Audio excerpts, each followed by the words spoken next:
179वीं रात।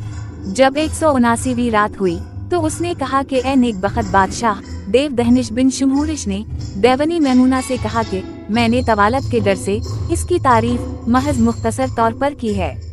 इस लड़की के हुस्न व जमाल की तारीफ सुनकर मैमूना को तअज्जुब हुआ। दहनिश ने कहा कि इस लड़की का बाप बड़ा जबरदस्त बादशाह है और सूरमा सवार और दिन रात जंग जिदाल में मशगूल रहता है। ना मौत से घबराता है और ना फौत होने से डरता है, क्योंकि वो बड़ा जबरदस्त और फातेह और बेइंतहा लश्करों और फौजों और मुल्कों और जजीरों और शहरों और महलों का मालिक है। और उसका नाम बादशाह गियूर है, जो जजीरों और समंदरों और 7 महलों का मालिक है। इसे अपनी बेटी से, जिसका जिक्र मैंने तुझसे किया है, बहुत मोहब्बत है और इस मोहब्बत की वजह से उसने तमाम बादशाहों का माल लेकर इसके लिए 7 महल बनाए हैं, जिनमें से हर महल एक खास चीज से बना है। पहला महल बिलौर का, दूसरा मरमर का, तीसरा चीनी लोहे का, चौथा मादनियात और जवाहरात का, पांचवा सीप और रंग बरंग सुलेमानी पत्थर और अंगों का, छठा चांदी का और 7वां सोने का। ये 7 महल नफीस रेशमी फर्शों और सोने चांदी के बर्तनों और शाहाना जरूरियात की तमाम चीजों से भरे हुए हैं। इसका हुक्म है कि उसकी बेटी एक महल में 1 साल क़याम करे और फिर दूसरे महल में चली जाए। उसका नाम शहजादी बुदूर है। जब इसके हुस्न का चर्चा हवा और इसकी खबर मुल्कों में फैली तो तमाम बादशाहों ने इससे शादी करने की गर्ज से इसके बाप के पास पैगाम भेजे। बाप ने उसकी राय ली और उसे शादी करने के लिए फिसलाया, लेकिन उसने मंजूर ना किया और अपने बाप से कहा कि अब्बा जान, मुझे शादी से हरगिज कोई दिलचस्पी नहीं, क्योंकि मैं मालिक हूँ और हाकिम और मलका, और मैं खुद लोगों पर हुक्म चलाती हूँ और मैं ये नहीं चाहती कि कोई शख्स मेरे ऊपर हुक्म चलाए। जो वो शादी से भागती थी, लोगों की रग़बत उसकी तरफ और ज्यादा होती जाती थी, हत्ता कि चीन के दाखिली जजीरों के तमाम बादशाहों ने इसके बाप के पास तोहफे और हदिये भेजे और शादी के मुताल्लिक खुतूत लिखे।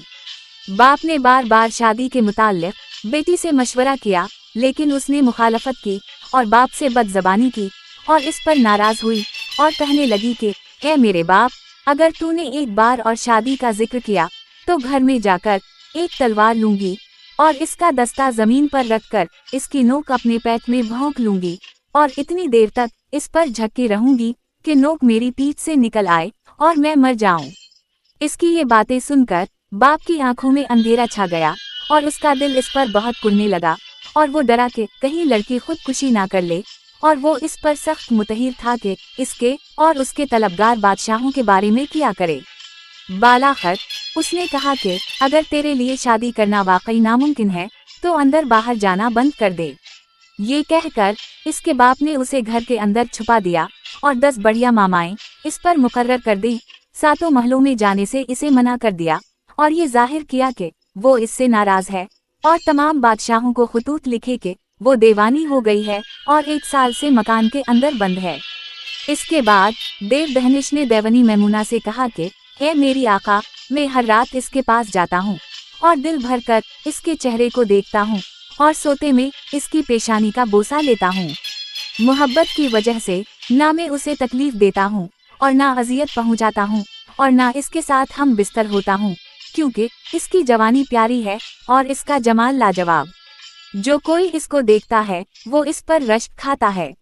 ए मेरी आका, मैं तुझे कसम देता हूँ कि तो मेरे साथ चलकर इसका हुस्न व जमाल और कदवो इतदाल देखे और इसके बाद ख्वाह तो मुझे सजा दे या गिरफ्तार करे, क्योंकि हुक्म तेरा हुक्म है और मुमानत तेरी मुमानत।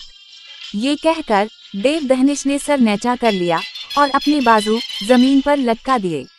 देवनी मैमूना ये सुनकर हंस पड़ी और उसके मुंह पर थूक कर कहने लगी कि ये लड़की जिसका तो जिक्र कर रहा है महज एक पेशाब का सुराख है, चल चखे। ए मलून, मैं तो समझती थी कि तुम कोई अजीब वो गरीब बात सुनाने वाला है। अगर तो मेरे मशौक को देखे तो मालूम नहीं कि तेरा क्या हाल हो। आज रात मैंने एक इंसान को देखा है और अगर तो उसे ख्वाब में भी देखे तो तेरे ऊपर फालिज गिर पड़े और राल टपकने लगे। दहनिश ने कहा कि इस लड़के का क्या किस्सा है।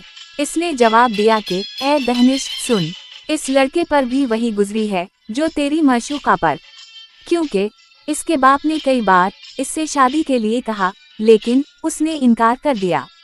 जब उसने बाप की मुखालफत की तो बाप इस पर नाराज हुआ और उसने उसे इस ब्रज में कैद कर दिया जिसमें मैं रहती हूँ। आज रात जब मैं बाहर निकली तो मेरी नज़र इस पर पड़ी। दहनिश ने कहा कि ए मेरी आका, जरा मैं भी इस लड़के को देखूं कि वो मेरी माशूका शहजादी बुदूर से ज्यादा खूबसूरत है कि नहीं। मेरा ख्याल है कि आज दुनिया में मेरी माशूका का जवाब नहीं। देवनी ने कहा कि ए मलूम और मनहूस काफिर और हकीर शैतान, तो झूठा है, क्योंकि मैं यकीन के साथ कहती हूँ कि मेरे माशौक की दुनिया में कोई नज़ीर नहीं। अब शहरजाद को सुबह होती दिखाई दी और उसने वो कहानी बंद कर दी जिसकी उसे इजाज़त मिली थी।